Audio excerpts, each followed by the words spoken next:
Good evening, ladies and gentlemen. My name is Carl McGee, and this is Carl's Conspiracies, a brand new show where we try to break down the internet's most pressing questions in an effort to find the truth. Today, we will be breaking down the question, who burned down Cheryl's she shed? Now, as many of you know, there is an insurance commercial out there in which a lady named Cheryl calls about her burning she shed.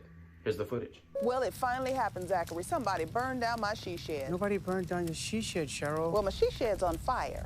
Your she shed was struck by lightning. Zachary, is my she shed covered by State Farm? Your she shed's covered, Cheryl. You hear that, Victor? I'm getting a new she shed. She shear? Mm-hmm. That's wonderful news. Now, this seems like a pretty innocent commercial, but I beg to differ. I think there's something fishy going on here, and I would like to explore that today. I have two main suspects into who burned down Cheryl's she shed. The first we will explore is, that's right, Victor. My first prospect is that Victor burned down Cheryl's she shed. And yes, I do have evidence to back this up. Point number one, he hated her she shed. Now, this is not something that he inadvertently says, but this is something that we can pick up by his demeanor.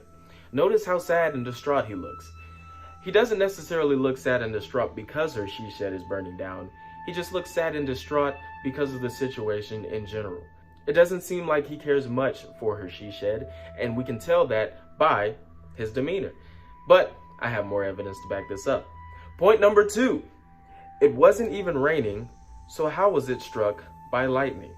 Notice in the video, he says that the she shed was struck by lightning. But my question is, how was it struck by lightning if it wasn't even raining? Look at the surroundings in the video. Do you see water anywhere? No. And her she shed was recently caught on fire. You can tell because a lot of things inside of the she shed were still intact. This was not an ongoing fire. This was a recent fire. Now, my question is, if it wasn't raining, then how was the she shed struck by lightning?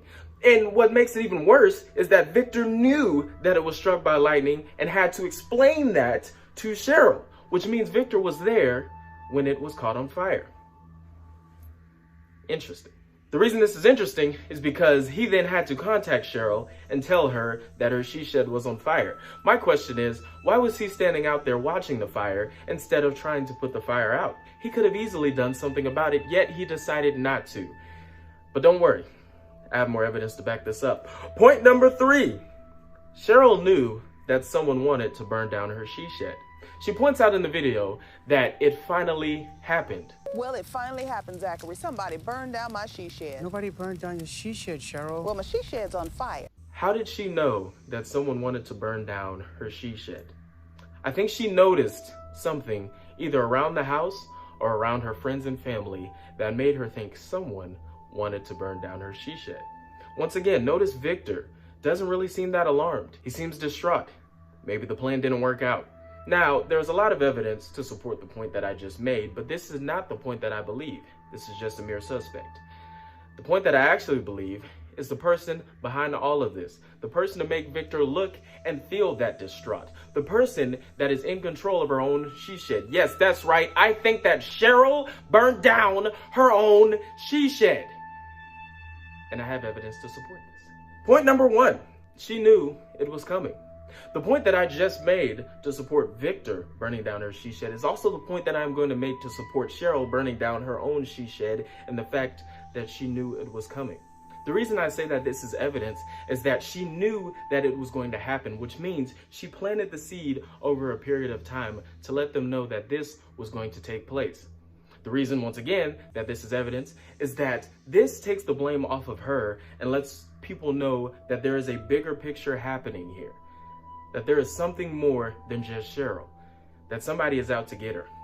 Point number two, Victor wouldn't let her upgrade her she shed. Once again, notice Victor's demeanor in this situation. He doesn't seem to care for the she shed, yet he just stands there feeling defeated. I think a reason for this is that he knew that Cheryl was going to burn down her own she shed. So he's merely in the background just playing a part and going over the script that she told him to say, that her she shed was struck by lightning. Once again, it wasn't raining, but he's just going along with the script in order to help his wife out. Now, the reason I use this as a point is because maybe they weren't able to afford to upgrade her she shed, and they knew this. And so the only way they could upgrade it was to burn it down and collect the insurance money. Victor was just playing a part, but this was all Cheryl's plan. Which leads me to point number 3. She seems to have a history of this behavior. The reason I say this is because Victor, he looks like he's been here before. This looks like something she does on a consistent basis that he constantly has to deal with. And at this point, he's just going along with it. You notice that this isn't something that he necessarily wants to do, but this is something that he has to go through in order for his wife to upgrade her she shed, in order for it to be she-sheer. She-sheer? Yes, she-sheer. With all that being said, I think Cheryl is the guilty party here. Yes, Victor was an accomplice to arson, but I don't think he was the main one at fault. I think Cheryl burned down her own she shed in order to collect the insurance money to make her she shed she-sheer. I'm Carl McGee, and this has been Carl's Conspiracies. Join us next time as we unravel the internet's most pressing questions. Thank you.